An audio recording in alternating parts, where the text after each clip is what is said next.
segunda vez que simplesmente desaparece a live. Fechou completamente de novo. Isso aconteceu na quinta-feira e acontecendo hoje de novo, gente. Eu vou precisar saber o que tá vendo. Simplesmente deu um apagão aqui. Aconteceu isso na quinta e hoje mais uma vez. Não sei o que pode estar vendo. Isso já aconteceu com algum de vocês, no celular de vocês, enquanto vocês faziam uma live? Porque isso é super desagradável, né? Pra vocês, pra mim, não fica salvo, que a gente já conversou. Imagina se estivesse no final da live, eu ia ficar pra morrer. Acho que é do Instagram. Será, Camila? Será que já aconteceu isso com alguma live que você estava assistindo? Porque, cara, a gente faz isso há tanto tempo aqui, já aconteceu contigo. Isso vai acontecer 2 dias quase seguidos, né? Aconteceu quinta, não aconteceu ontem, aconteceu hoje. Só esperar vocês... Não travou, na verdade, ele apaga. Ele simplesmente, eu continuo falando, quando eu olho tá a tela do meu celular, a página inicial do meu celular. Deixa eu colocar aqui novamente o nome do livro.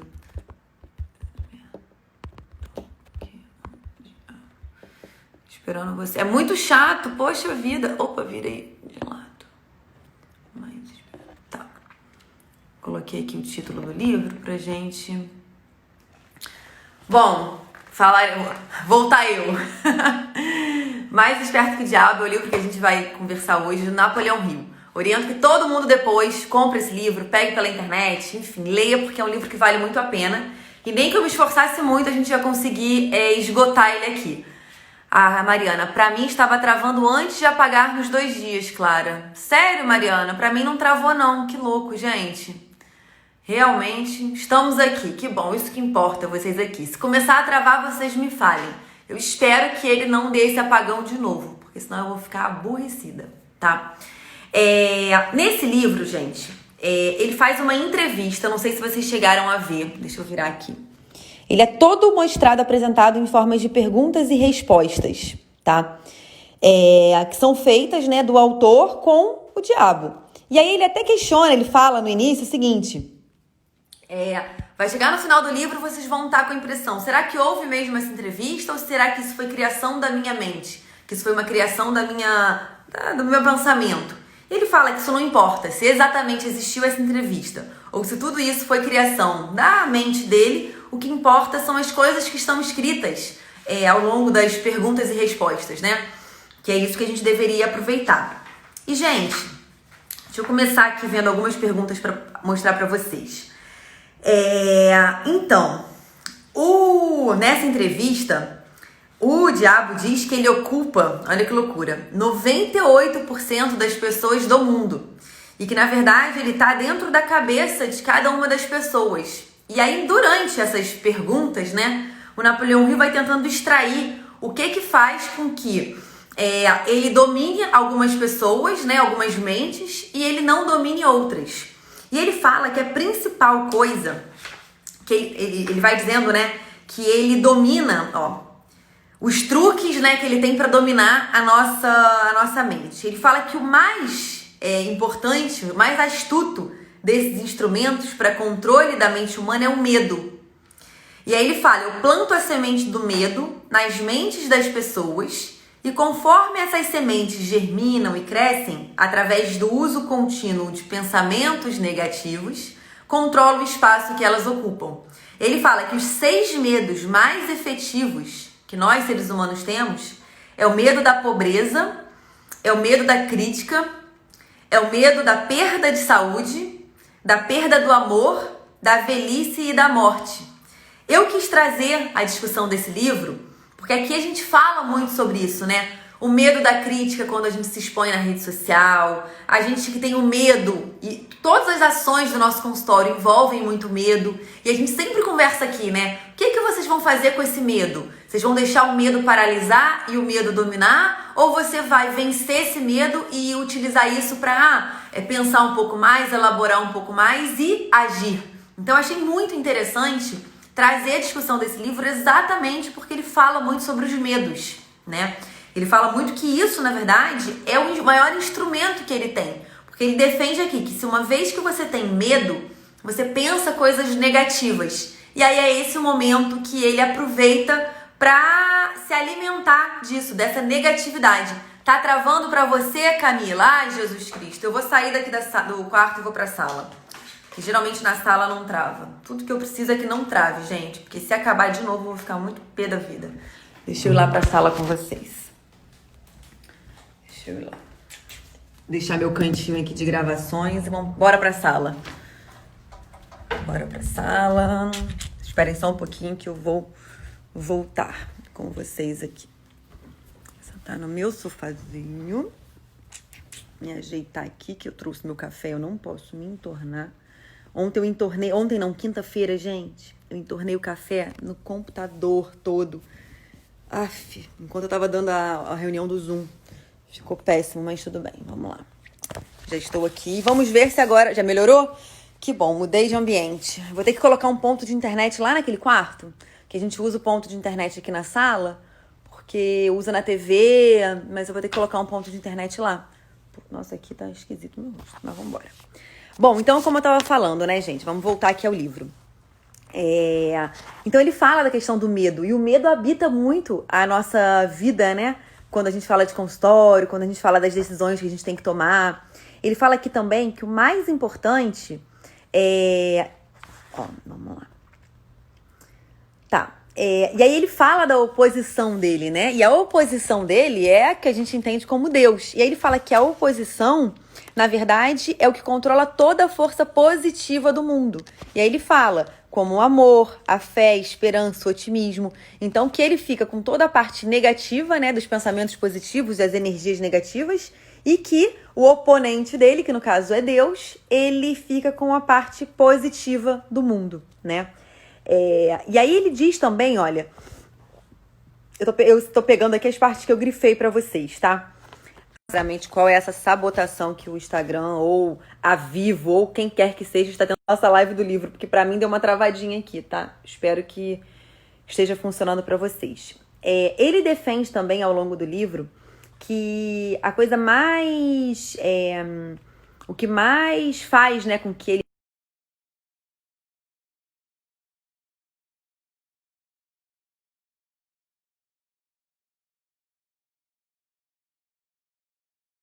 ator. Travou de novo aqui.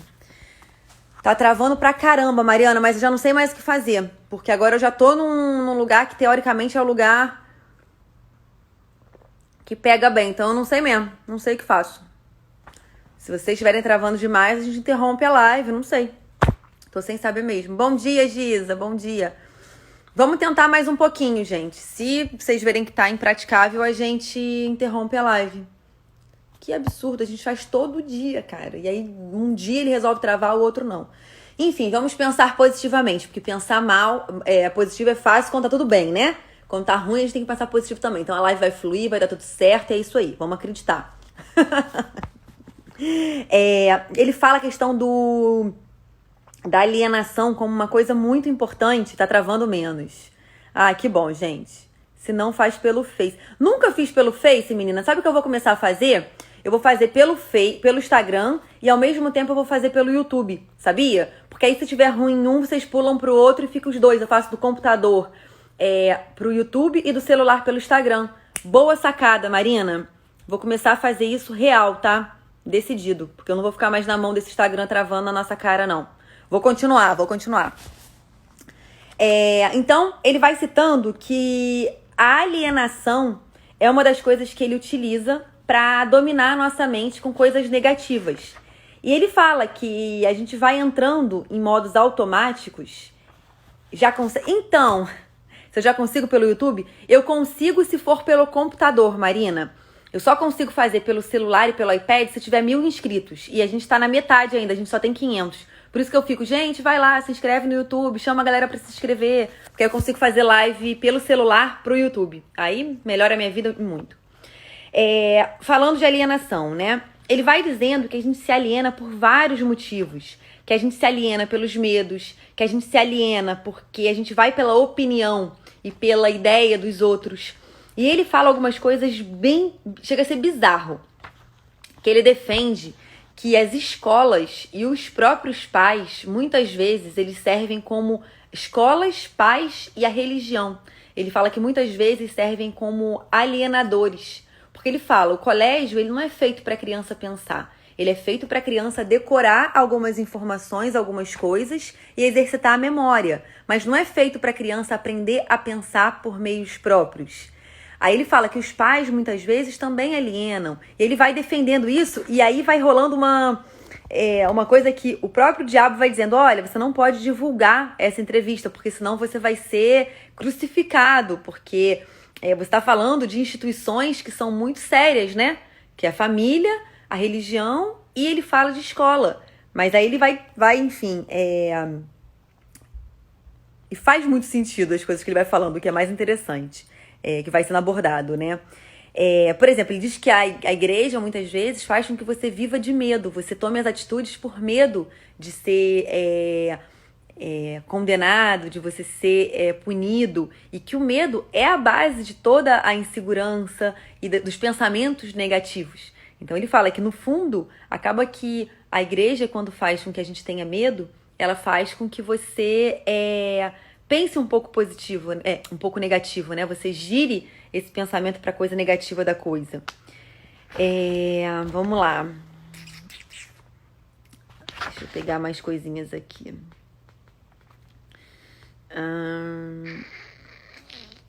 Tá. Ele fala que a forma que a gente tem para quebrar essa alienação é criar hábitos. Que a gente pode criar hábitos tanto positivos quanto hábitos negativos.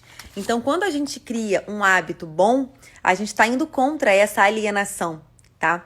Ele fala aqui, ó, alienação quando ele fala em alienação, ele está afirmando que todas as pessoas que pensam por si mesmas, elas nunca vão se alienar, porque elas têm as suas próprias opiniões, né? Um alienado é aquele que se deixa ser influenciado e controlado por circunstâncias externas à sua mente, tá? Ele fala, o alienado é aquele que aceita qualquer coisa que a vida lhe oferece, sem julgar ou lutar por aquilo que quer. Porque, na verdade, ele não sabe nem o que ele quer da vida. E ele gasta boa parte do seu tempo tentando justamente descobrir isso. E aí ele fala do poder da gente ter objetivos bem definidos, que a gente tem que ter um propósito. E aí, a partir desse propósito, a gente criar hábitos para chegar a esse propósito. E, assim, se a gente tentar pegar as coisas desse livro para nossa realidade, eu vejo, assim, que tem muitas das coisas que a gente discute no nosso dia a dia aqui do Descomplique, que são importantes pra gente. O que é? De definir as suas metas, definir o seu plano de carreira, porque através disso você cria os seus propósitos. Aí eu falo, gente, cria a rotina do consultório, criem os protocolos. Isso são o quê? Hábitos bons que você está querendo trazer para o seu consultório, tá? Então, eu tento sempre ler um livro tentando colocar ele na minha realidade, tentando trazer ele para o meu dia a dia, né? Para tentar aplicar ele ao que eu poderia. E eu vejo muito desse livro aqui sendo aplicado à nossa rotina, pra gente combater o medo, pra gente tentar buscar aquilo que a gente realmente quer e não aceitar o que vem pra gente, tá? Ele fala, olha, que a alienação, ela inicia-se ainda na juventude. Quando os nossos pais, né, começam a trazer algumas coisas pra gente, isso pode ser visto algumas vezes como uma alienação. Deixa eu ver aqui.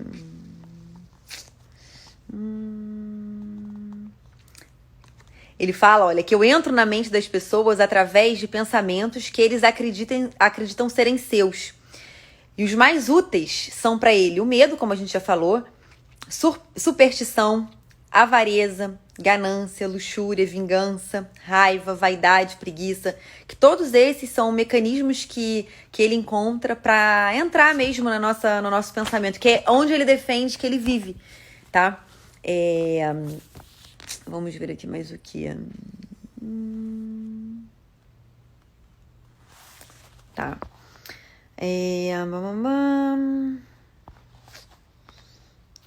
Tá. Ó, ele fala aqui, uma vez, até virar para vocês verem. Uma vez que eu consiga capturar a mente de uma criança através do medo, eu enfraqueço a habilidade dessa criança de pensar racionalmente e também de pensar por si mesmo. Então Então ele vai falando muito sobre isso. O medo, quando ele fala que quando as pessoas têm medo do inferno, isso também é ruim, porque você traz insegurança, você enfraquece a nossa habilidade por ter medo. Como que eu faço isso? Fazendo com que elas temam. Uma vez que elas temam o inferno, chega a ser bem, como eu vou dizer, eu não gosto de falar aqui de religião, mas essa parte, ele fala bem sobre religião e acaba fazendo sentido.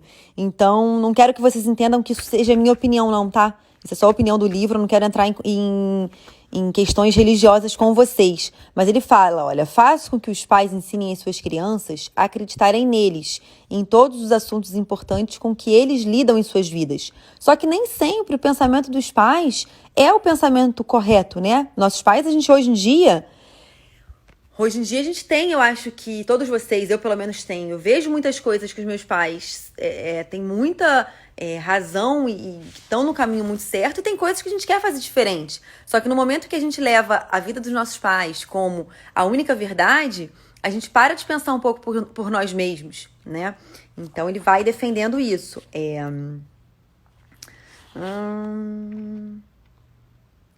Ele fala, deixa eu mostrar aqui pra vocês.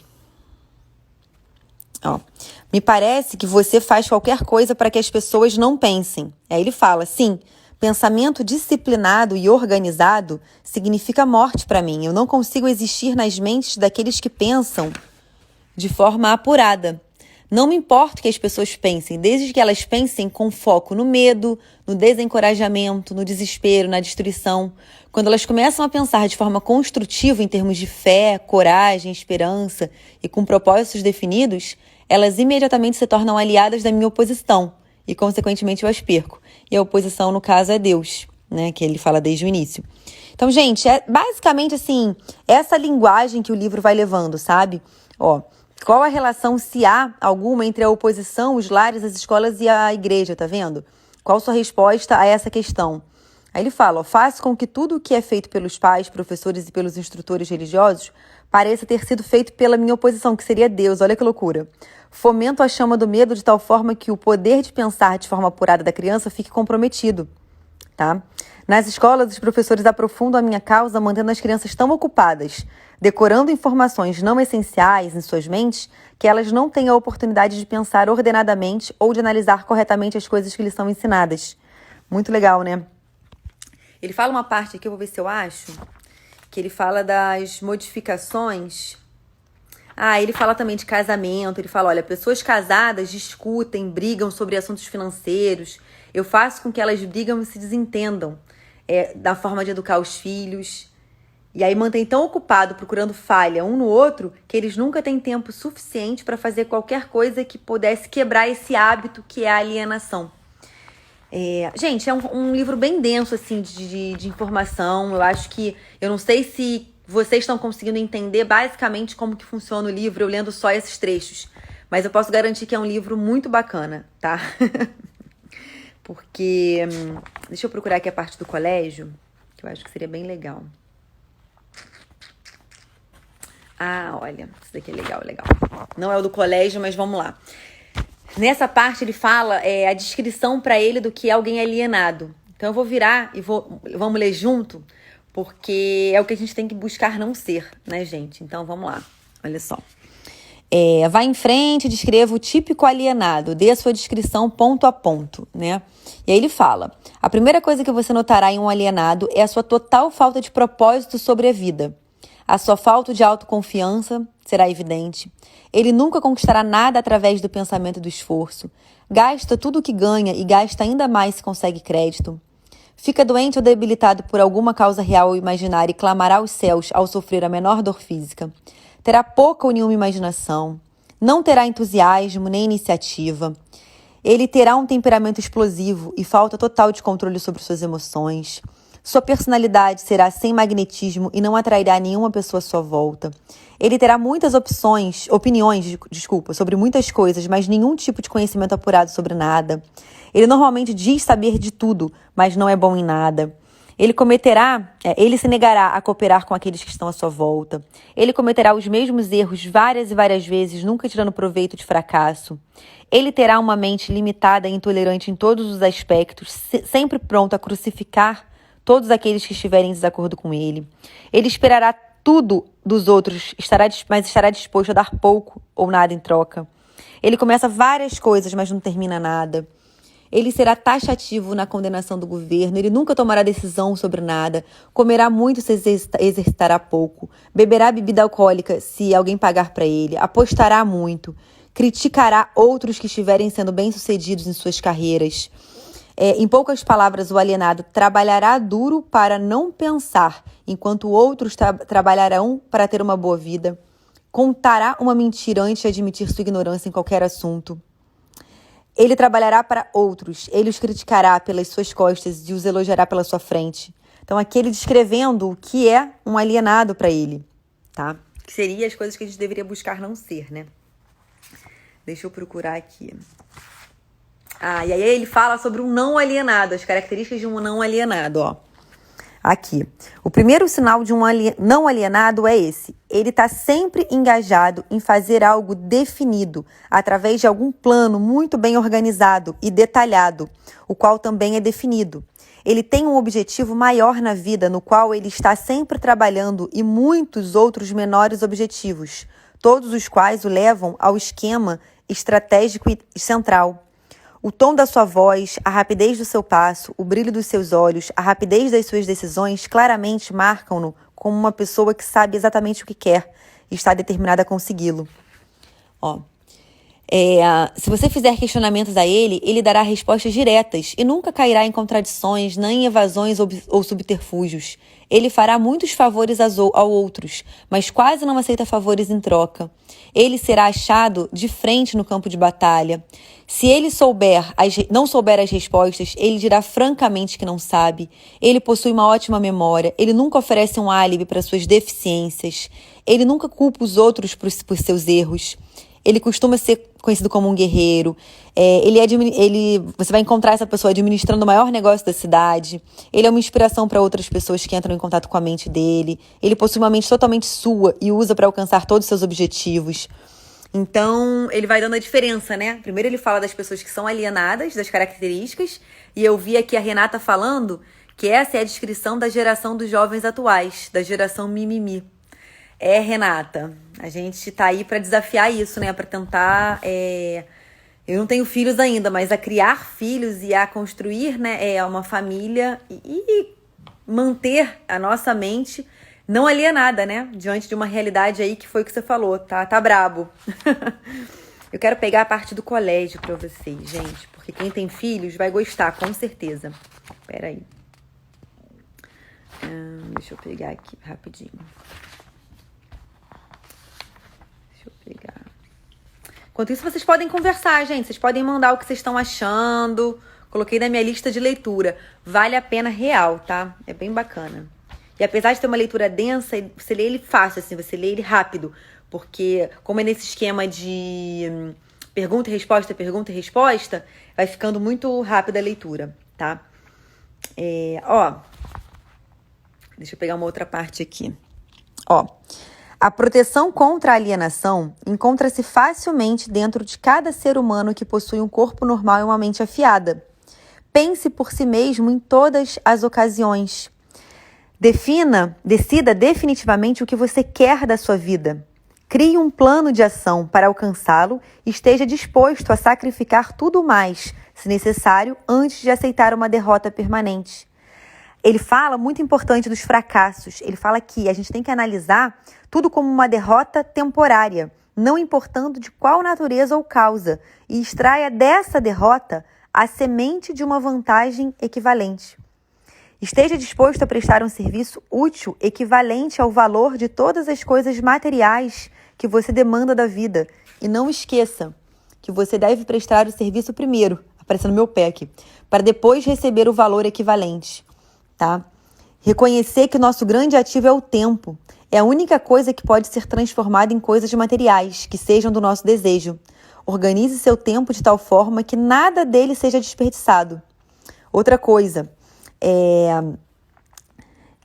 reconheça a verdade de que o medo geralmente é um preenchedor de espaço que o diabo utiliza para ocupar a porção disponível da sua mente.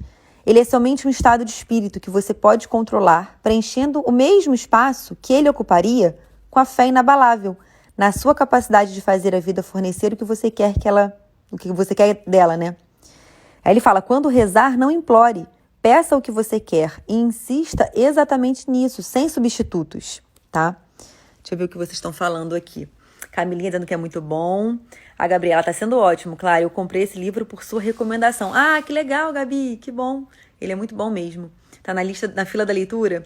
A Simone, há muitos interesses em manter pessoas alienadas.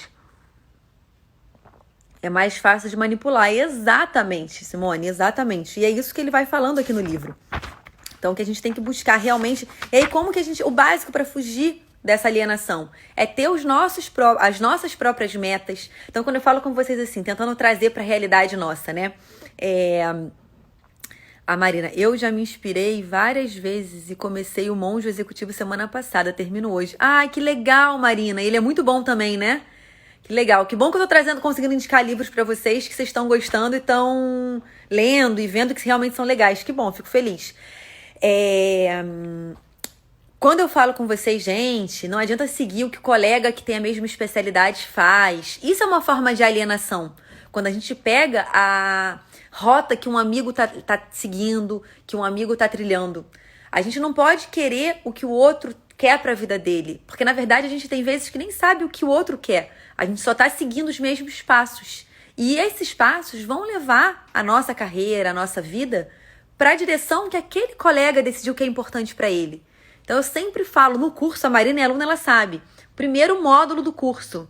Não é de finanças, não é de marketing, não é de nada. O primeiro módulo é planejamento de carreira, é criação de plano de carreira. Porque só vai fazer sentido para nossa vida, e isso é a maior verdade, a gente melhorar faturamento, a gente captar paciente, a gente ter isso, ter aquilo, se a gente souber onde a gente quer chegar. Senão a gente fica fazendo essas coisas porque todo mundo faz. Então a primeira coisa quando a gente fala no curso é plano de carreira. O que cada um quer? Onde você quer estar daqui a 15 anos, daqui a 20 anos? O que você vai precisar fazer para chegar onde você quer? E a partir daí você vai começar a ter objetivos bem definidos. E aí a gente vai contra toda e qualquer alienação. Porque nesse momento você começa a trilhar o teu caminho, a fazer as tuas escolhas, a ter que tomar as tuas decisões. A Marina, sigo muito isso, não gasto meu tempo olhando a vida alheia. Exatamente, Marina. E isso funciona muito bem, né? E é um exercício, gente. Tem vezes que você olha, tem vezes que você fala, opa, poxa vida, eu já me peguei em várias vezes, eu já confessei isso aqui pra vocês. Início de carreira, eu seguia muito dermato pelo Instagram. Pra poder inspirar, pra ver o que se falava nas redes sociais, tentar me inspirar mesmo. E aí eu continuei seguindo essas pessoas ao longo do tempo. Aí chegou um momento que eu comecei a ver que eu perdia muito tempo olhando rede social alheia, porque nada mais, quanto mais pessoas você segue, mais você fica ali acompanhando assim, na plateia da vida dos outros. E eu me pegava em alguns momentos assim, poxa, caramba, fulano comprou um laser. Ai, eu queria tanto esse laser. Nossa, será que um dia eu vou ter? Aí eu ficava assim. Aí depois, nossa, a pessoa mostrava lá várias seringas num dia. Meu Deus, a pessoa preencheu tanto hoje, né? Caramba, queria ter esse volume de consultório. E aí eu deixava de ser grata pelas coisas que eu tinha no meu dia. Eu deixava de ser grata pelas minhas conquistas que estavam acontecendo. E eu estava preocupada com a conquista dos outros. Quando eu me dei conta disso, e é um exercício, né? Cruel, porque você tem que reconhecer que você está sendo ali invejoso, que você está desejando uma coisa que não é sua. Então, nesse momento, você fala assim, caramba, eu não estou me reconhecendo nesses sentimentos, porque eu não me acho uma pessoa invejosa, eu me acho grata, e não estava tendo atitudes que estavam de acordo com isso, que é o mais importante. O que eu acho ao meu respeito é importante, mas é mais importante o que eu penso e o que eu faço com os meus pensamentos, né? Então, naquele momento, eu falei, quer saber? Limpa, deixa eu fazer uma limpa no meu Instagram.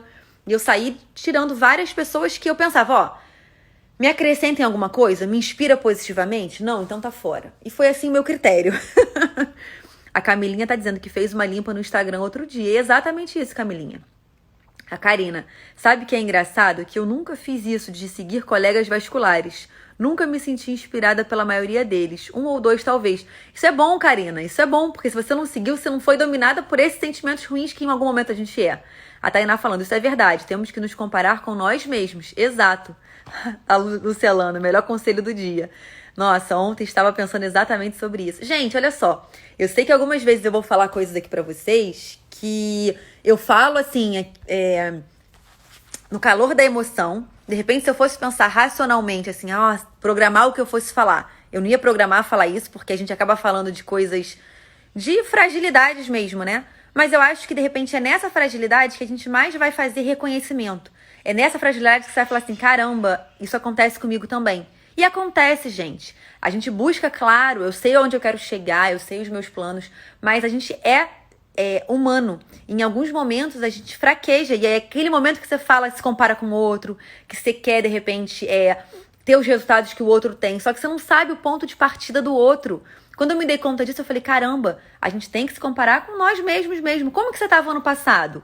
Como que você estava no mês passado? Bom, como que você estava no início da carreira e como que você está hoje? E aí você vai vendo como que a tua trajetória é tão bonita, como que a tua vida tem uma história, assim, uma história realmente de sucesso. E outra coisa, gente, quando eu falo sucesso, isso é muito vago.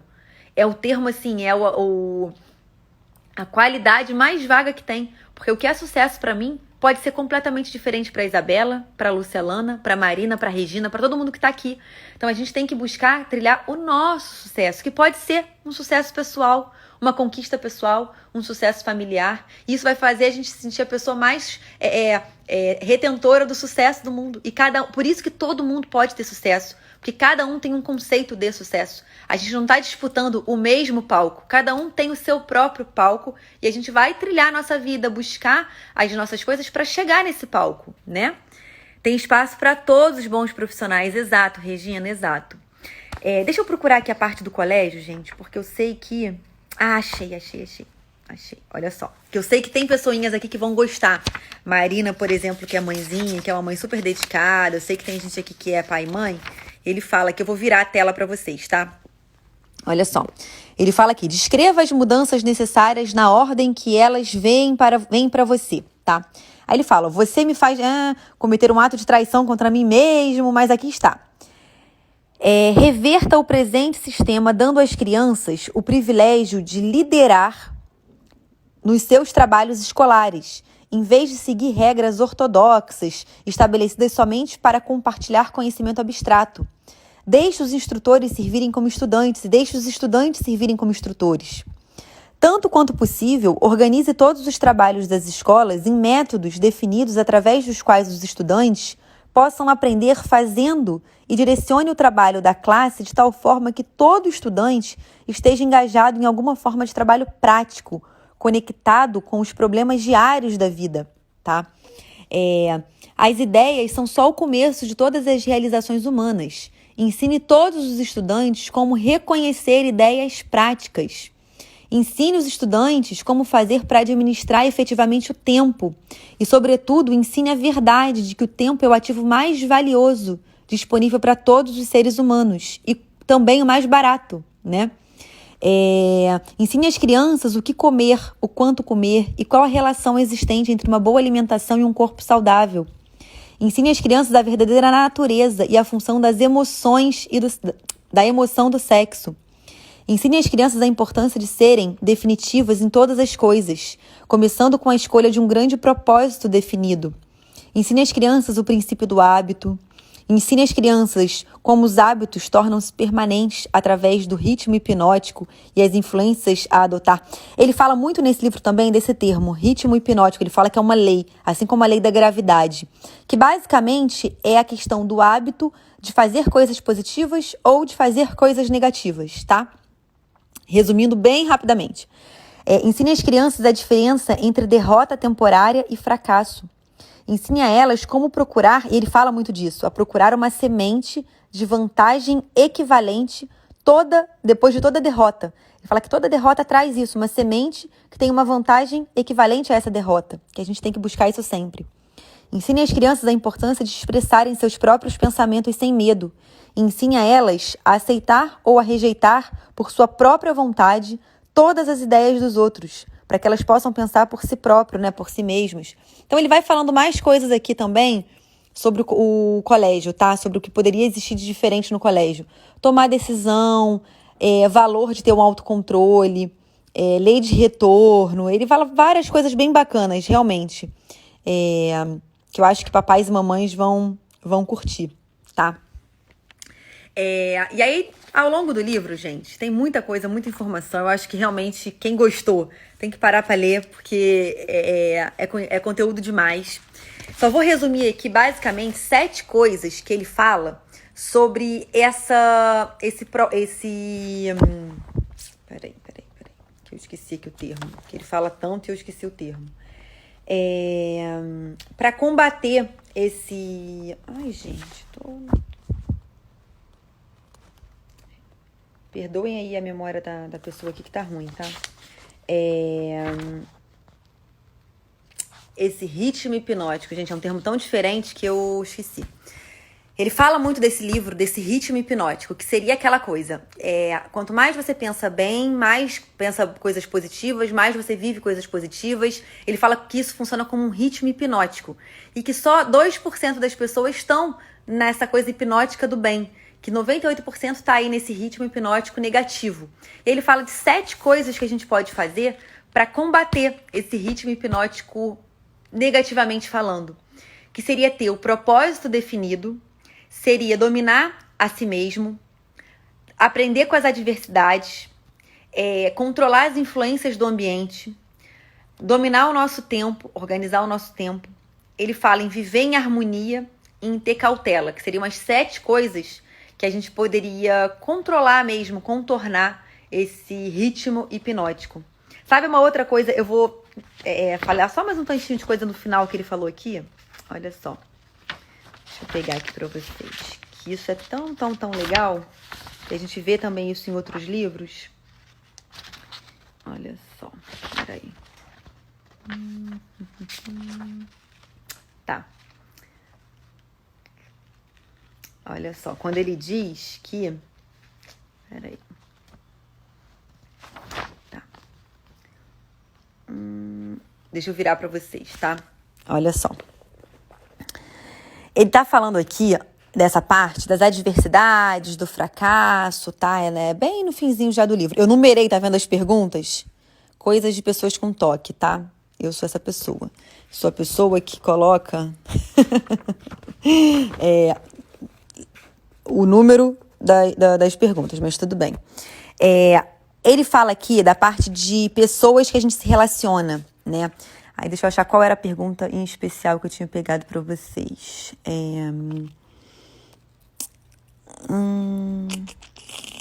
Tá. Olha só. Tá.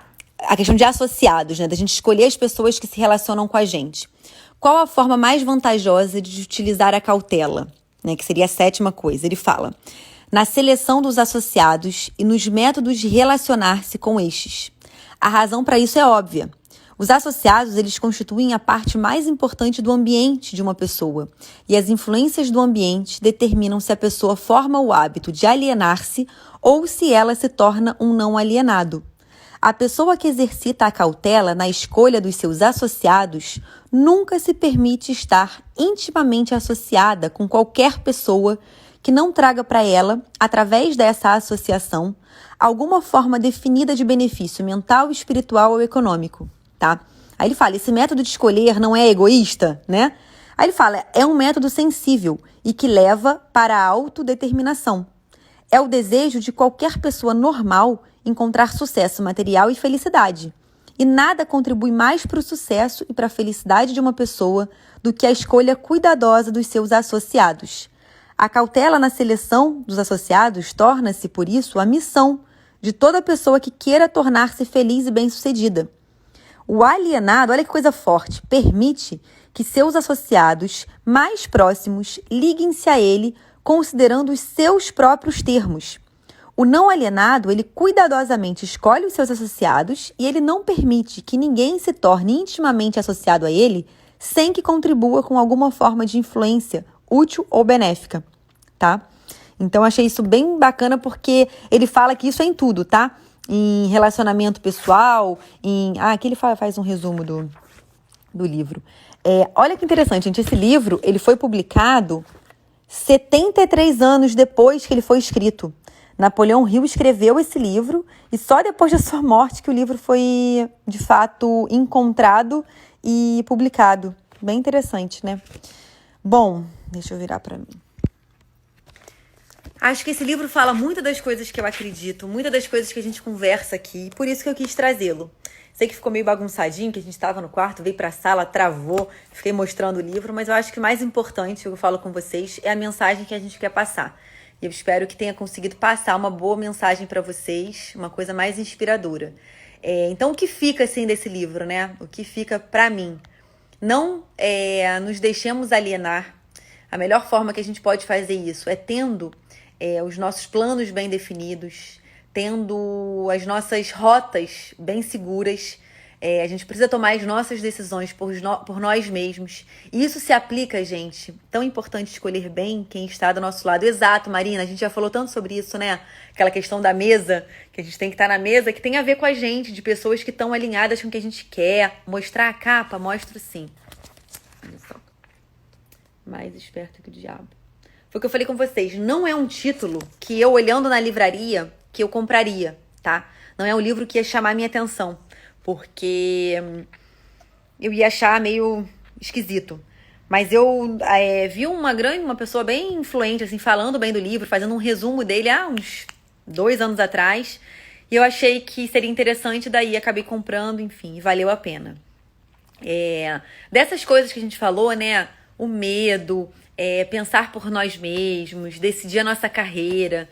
Isso tudo tem tão a ver com as coisas que eu converso aqui com vocês, que não poderia ter um livro que falasse mais sobre isso, de forma que se aplicasse melhor.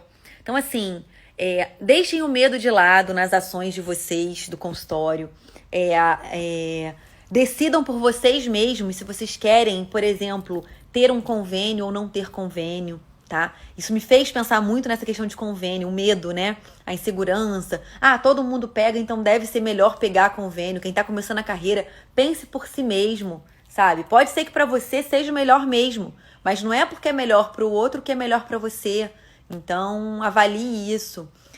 A questão do medo da crítica. Quantos de vocês, quantos dos colegas não se expõem na internet, não postam conteúdo, não utilizam isso daqui, que é uma ferramenta assim maravilhosa de captação de paciente? Quantos de vocês não usam por medo de crítica, tá? Eu já falei também aqui, quantas vezes eu tive medo de crítica de colegas, porque, eu tô aqui falando pra vocês. A chance de eu ser criticada por pares é muito maior aqui no que o nosso perfil de pacientes. Então, se o medo tivesse me paralisado, caramba, eu teria virado a porção negativa da coisa, né? A Camila falando, nossa, nem me fale.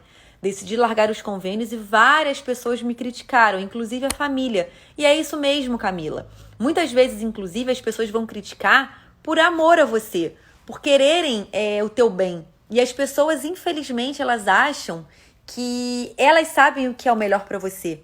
Mas não, no fundo, só você sabe o que é melhor, né? A gente tem que ter humildade de ouvir as pessoas que estão em volta, principalmente os nossos pais, os nossos amigos, assim, de maior confiança, que são irmãos. A gente tem que ter essa humildade, mas a gente tem que tomar as decisões por nós mesmos. É aquela coisa, parece cabeça dura, mas não é.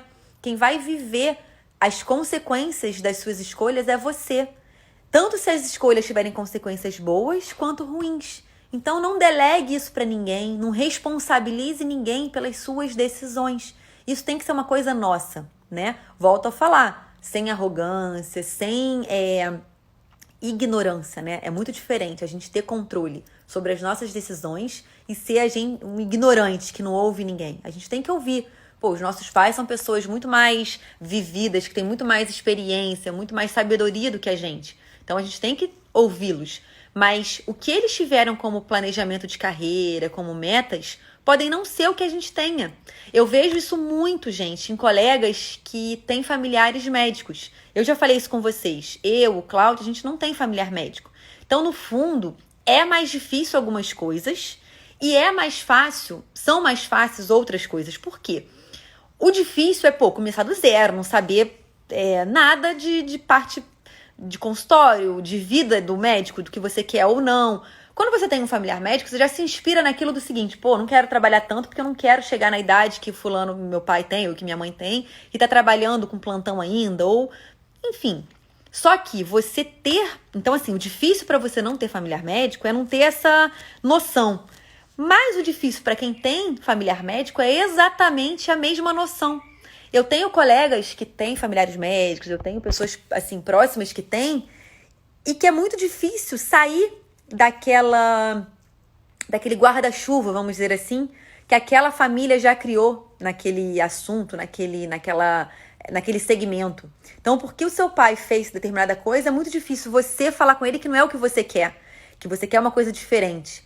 Não é porque você acha que ele fez errado, mas simplesmente você quer da sua vida algo diferente, né? A Karina tá falando, também não tenho nenhum familiar médico, porém o marido e a família dele inteira são médicos. Ah, e aí tem a interferência deles, né, Karina? Pra ele, vocês dois, têm visões diferentes, porque você não tem nenhum familiar médico e ele tem. Pra ele, de repente, se posicionar fazendo alguma coisa diferente do que a família dele fez, é muito difícil. Tem uma tendência a ter herança, né? As atitudes, as decisões virarem uma herança. Por exemplo, meu pai já tem um consultório e o consultório funciona nas políticas dele. E aí você, como filho, acaba seguindo essas políticas. E você não criou as suas. Você não criou o que pra você é importante, o que pra você é legal. E também é muito difícil isso, né, gente? Eu tenho vários colegas que passam por isso e que esse momento até de ruptura é muito difícil. Então não existe vida fácil, não existe, porque o outro tem pai médico, mãe médica, é mais fácil do que para quem não tem. Não tem isso, cada um passa por um desafio diferente. E aí eu volto a falar, faz sentido você se comparar com o outro? Não, porque você não sabe qual é a realidade do outro. Cada um tem a sua realidade e por conta disso tem que trilhar o seu caminho. Exatamente, falar em mudanças é quase igual xingar as pessoas, exato. Parece que você falar em coisas novas, que você tá repudiando o que era antigo, mas não, tudo sofre transformação, só que nem todas as pessoas estão prontas para isso, né? Então, são situações bem difíceis. Pessoal, acho que foi, né? Espero que vocês estejam gostando, adorando, amo essas lives, que legal, Glaucia, que bom. Espero que vocês tenham gostado. Essa live do livro foi bem legal. Eu amo esse livro, então eu estava esperando bastante para a gente fazer sobre esse tema. Quem é novo aqui, eu vou explicar como que funciona, né? Quem é antigo também pode ficar para ouvir. Sábado, a gente encerra as lives da semana. Domingo a gente não tem live. É dia de descanso para vocês, para dormir até mais tarde, quem quiser. E hoje, sábado, terminando aqui a live, eu faço um story, eu abro uma caixinha pedindo que vocês me indiquem temas para as lives da próxima semana. Gente, a minha criatividade, ela tem limites. As minhas ideias também. E eu sempre... divulga sim, Sibeli. Isso aí, divulga, por favor. Isso aí. É assim que a gente vai fazer crescer o perfil. Através dos pedidos de vocês para os temas que eu consigo fazer lives cada vez mais interessantes. Então, eu preciso saber os temas que vocês querem que eu faça na próxima semana. Então, eu abro essas caixinhas. Eu vou abrir daqui a pouquinho nos stories. Então, tirem um tempinho, vão lá e coloquem o tempo que vocês querem, tá? Um exemplo é o Frederico, que sempre se inova. Exatamente. Inclusive, eu tô com maior saudade do Frederico. Tem um tempão, eu tava pensando nisso esses dias. Tem um tempão que ele não entra na live. Eu acho que ele começou a trabalhar e tá com um horário apertado. Eu vou até mandar uma mensagem pra ele. Que o Frederico acrescentava tanto, né? Era tão bom ter ele aqui. Então, é essa contribuição que eu peço de vocês. Que vocês participem indicando assuntos, tá? Como eu falei, gente, eu não quero vir aqui falar do assunto que eu quero. Eu quero vir falar do assunto que a Simone pediu, do assunto que a Cibele pediu, porque eu sei que pelo menos para uma pessoa, aquela live vai estar sendo muito útil e muito importante. E isso faz tudo ter sentido. Faz ter sentido a elaboração das lives, o tempo que eu gasto para estar aqui com vocês. Porque sabendo que alguém está se beneficiando disso, tudo faz sentido, como eu disse, tá? Então, eu vou abrir essa caixinha hoje, agora lá nos stories. Quero a contribuição de vocês. É só o que eu peço em retribuição, tá? E amanhã eu libero o calendário da semana, dos temas que foram escolhidos para que a gente vá estar... Vocês se programem para estar comparecendo e assistindo as lives. Combinado? Então é isso. Um excelente fim de semana a todos vocês. Simone, um bom fim de semana a todos que estão comigo aqui até agora. Aproveitem a familhinha de vocês. Tirem um tempo para cuidarem de vocês, da cabecinha de vocês. E é isso, tá? Um beijo!